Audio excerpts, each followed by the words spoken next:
So hello friends, मेरा नाम है धीरज और फाइनली कावासाकी ने Z900 2025 मॉडल लॉन्च कर दिया है। और इसी लॉन्च के साथ अपन को देखने को मिलते हैं यहाँ पे बहुत सारे नए फीचर्स, साथ ही साथ एक नया डिफरेंट लुक यहाँ पे। तो कवर करेंगे अपन इसे डिटेल में, करेंगे इसका पूरा रिव्यू यहाँ पे, क्या एक्चुअल में नीडेड था और क्या नहीं यहाँ पर। और जैसा कि मैं खुद एक Z900 राइडर हूँ जो कि एक साल से अपनी Z900 2023 मॉडल चला रहा हूँ, तो मैं आप लोगों को बताऊँगा क्या फीचर्स एक्चुअल में नीडेड थे और क्या ब्लंडर कर दिया है यहाँ पे कावासाकी ने। तो देखते हैं इसके प्रॉज एंड कॉन्स यहाँ पे, सिर्फ पॉजिटिव साइड नहीं नेगेटिव भी कवर करेंगे अपन यहाँ पर। और देखेंगे क्या ये एक्चुअल में नीडेड था, क्या ये डुकाटी जैसा हाल तो नहीं कर दिया जिसके हेडलाइट अपन लोग जानते ही हैं। तो चलिए शुरू करते हैं वीडियो यहाँ पर और बने रहिए मेरे साथ। सो यहाँ पे Z900 में दी गई है नई हेडलाइट्स, एक शार्प कॉम्पैक्ट फ्रंट एंड दिया गया है जो कि एक डिफरेंट लुक है, बहुत प्यारा लुक है। साथ ही साथ अगर अपन टेल लाइट्स पे जाते हैं तो नई LED टेल लाइट्स दी है जिसका लुक बहुत डिफरेंट है पुरानी टेल लाइट्स के कंपैरिजन में जिसमें Z लिखा आता था। और इस बार हमें दी गई है नया लुक, एक डिफरेंट लुक दिया गया है। और हमें अब देखने को मिलता है एक नया 5 इंच का full coloured TFT instrumental display जो कि होगा फुल्ली डिजिटल, स्मार्टफोन से कनेक्ट हो सकता है और साथ ही साथ वॉइस कमांड पर वर्क करेगा, जिसके अंदर अपन को ब्राइट एंड डार्क मोड भी देखने को मिलते हैं। इसकी अपन फ्यूल इकोनॉमी पे आ जाते हैं अब, जो कि 16% बढ़ा दी गई है, 16%, मतलब ज़्यादा माइलेज। पहले भी Z900 का माइलेज काइंड ऑफ सही ही था, अच्छा ही था, लाइक 950 सीसी की बाइक के हिसाब से, बट स्टिल अब 16% बढ़ा दिया है तो अब और ज़्यादा माइलेज देखने को मिलेगा यहाँ पर। कहीं ये पावर को कम तो नहीं कर देता। तो चलिए फिर अब अपन आते हैं Z900 की मेन टैगलाइन के ऊपर जो दी गई है इस बार, परफॉर्मेंस, रिफाइनमेंट एंड सुगोमी। सो यहाँ पे सबसे पहले अपन कवर करते हैं परफॉर्मेंस को, जिसकी दी गई है 120 horsepower, 120 horsepower plus 97.4 newton meters of torque दिया गया है यहाँ पे Z900 में, जो कि बहुत बढ़िया पावर है, हैंडल करने के लिए बहुत ट्यून्ड इंजन है। अब रिफाइनमेंट के बारे में अगर अपन बात करें, Z900 एक्चुअली है 948 सीसी का liquid cooled inline 4 cylinder engine. अब इनलाइन 4 है, सो आप लोगों को पता ही है इसका साउंड कितना प्यारा है। अब अपन आगे बढ़ते हैं सुगोमी के ऊपर। सो सुगोमी क्या है? सुगोमी बेसिकली एक जापानीज वर्ड है जो कि डिफाइन करता है एक इंटेंस ऑरा या फिर एक डिफरेंट एनर्जी। एक ऑब्जेक्ट या फिर एक पर्सन का अगर होगा तो वो बहुत ही अट्रैक्टिव होगा, लाइक बहुत अट्रैक्टिव या फिर बहुत अटेंटिव होगा, जो कि अलग ही एक ऑरा होगा उसका, बहुत लोगों का अटेंशन लेने वाली है इस बार। और अपने ही गेम में Z900 का जो एक लेवल था उसको और ऊपर ले जाने के लिए किया गया है। यहाँ पे अगर अपन फीचर्स को फुल्ली अगर डिटेल में बात करेंगे तो एक नया डिस्प्ले दिया गया है, साथ ही साथ क्रूज कंट्रोल दिया गया है, बहुत अच्छे परफॉर्मेंस ब्रेक्स दिए गए हैं कैलिपर्स के साथ में। यहाँ पे एक नया राइडोलॉजी ऐप दिया गया है जो कि वॉइस के थ्रू बाइक को कंट्रोल करने के लिए रहेगा, जो कि नया है Z900 में। हमने एक्सपेक्ट नहीं करा था ये पहले, बट यहाँ ये हमें देखने को मिलेगा।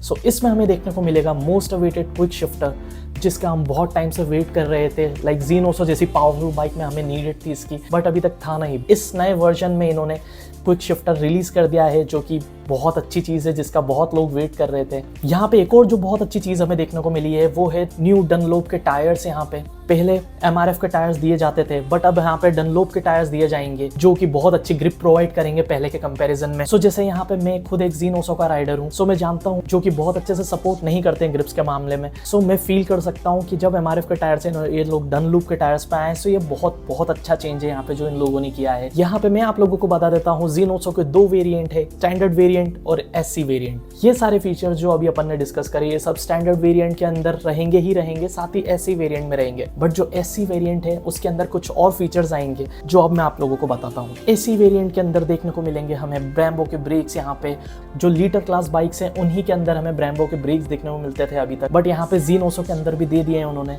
यहाँ पे फुल्ली एडजस्टेबल फ्रंट सस्पेंशंस देखने को मिलेंगे जो कि गोल्ड कलर में दिए गए हैं। अब देखते हैं ये गोल्ड ही है या डिफरेंट कलर्स में भी अवेलेबल होगा। ऑलिंस S46 रेयर शॉक सस्पेंशंस देखने को मिलेगा यहाँ पे, जो कि बहुत ज़्यादा अच्छी परफॉर्मेंस प्रोवाइड करेगा। और साथ ही साथ हमें इसमें USB Type-C आउटलेट दिया गया है।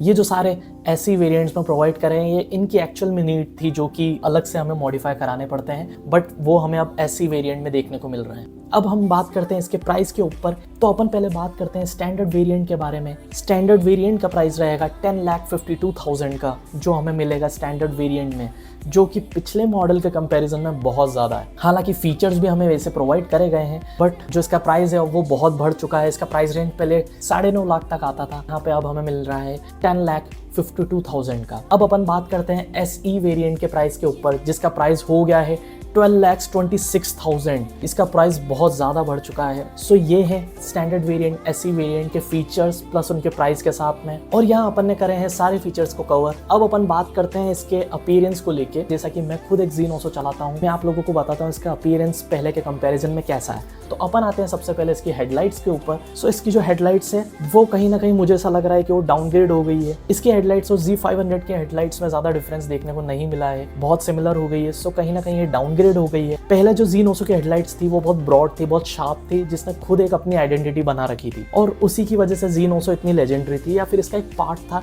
जिसने Z900 को लेजेंडरी बनाने में हेल्प करा था। अब आते हैं अपन इसके टेल लाइट के ऊपर। सो मैं इसकी टेल लाइट को खराब नहीं बोलूँगा, डिफरेंट डिज़ाइन है, अच्छा डिज़ाइन है। बट अगर अपन इसे पुरानी टेल लाइट से कंपेयर करेंगे Z900 की, जो कि एक Z का सिंबल दिखाती थी, उसकी एक बात ही अलग थी। वो एक बहुत अच्छा डिज़ाइन था। TFT डिस्प्ले की बहुत नीट थी, और ये एक बहुत अच्छी चीज़ करी है। यहाँ पे 5 इंच का फुल्ली कलर्ड इंस्ट्रूमेंटल TFT दे दिया है। अब इसके अंदर अपन स्मार्टफोन की भी कनेक्टिविटी कर सकते हैं, वॉइस कमांड के थ्रू भी ये वर्क करेगा, जैसा मैंने आप लोगों को बताया राइडोलॉजी ऐप के थ्रू। और इसमें डार्क एंड ब्राइट मोड भी दे दिया है, एक तरह से डे एंड नाइट मोड दे दिया गया है यहाँ पे। टायर्स के बारे में अगर बोले तो वो बहुत अच्छा चेंज है। डनलोप के टायर्स इन्होंने कर दिया, MRF से मूव करके डनलोप पे आ गए, जो कि बहुत ज़रूरी था। जो पिछले टायर्स थे MRF के, वो बहुत रिस्की थे, वो कभी भी स्लिप हो जाते थे, प्रॉपर ब्रेकिंग नहीं हो पाती थी उनकी वजह से। अगर लीन होना है तो वो प्रॉपर नहीं हुआ जाता था, बहुत डर रहता था हमको। बट यहाँ पे डनलोप के देखे इन्होंने बहुत सही चीज़ करी है ये। अब अपन आते हैं Z900 के पुराने वेरिएंट्स और नए वेरिएंट्स को कंपेयर करने पे। तो Z900 के पुराने जो वर्जन्स थे, जैसा मेरे पास भी 2023 मॉडल है, इनका अपीयरेंस ज़्यादा बेटर था अभी के कंपैरिजन में। और जो अभी का वेरिएंट है, इसके फीचर्स ज़्यादा अच्छे हैं पुराने के कंपैरिजन में। जो अभी फीचर्स दिए गए हैं, ये बहुत टाइम से हम लोग वेट कर रहे थे कब Z900 के अंदर देंगे कावासाकी वाले, बट फाइनली उन्होंने अब दे दिया है। सो अप्स एंड डाउन्स हैं। अब देखते हैं अगर कंपनी वाले उसको और रीडिफाइन करते हैं और रिफाइन करते हैं इसके लुक्स को आगे जाके। So let's see. सो ये थी फ्रेंड्स Z900 2025 मॉडल का ऑनेस्ट रिव्यू, यहाँ पर जो अपन ने पिछले मॉडल से कंपेयर किया है नए मॉडल को। अगर आप लोगों को ये वीडियो पसंद आई तो प्लीज़ लाइक करना, सब्सक्राइब करना, और आप मुझे इंस्टाग्राम पे भी फॉलो कर सकते हैं, जो कि मैंने डिस्क्रिप्शन में लिंक दे रखी है। वहाँ पे मैं प्रॉपर एडिटिंग के साथ में रील्स पोस्ट करता हूँ, जो आप देख सकते हो। बने रहो अपने चैनल पे, बहुत सारी नई वीडियोस आने वाली है, बहुत सारा कंपैरिजन आने वाला है। So stay tuned on our channel. मिलते हैं अगली वीडियो में। See you, bye bye.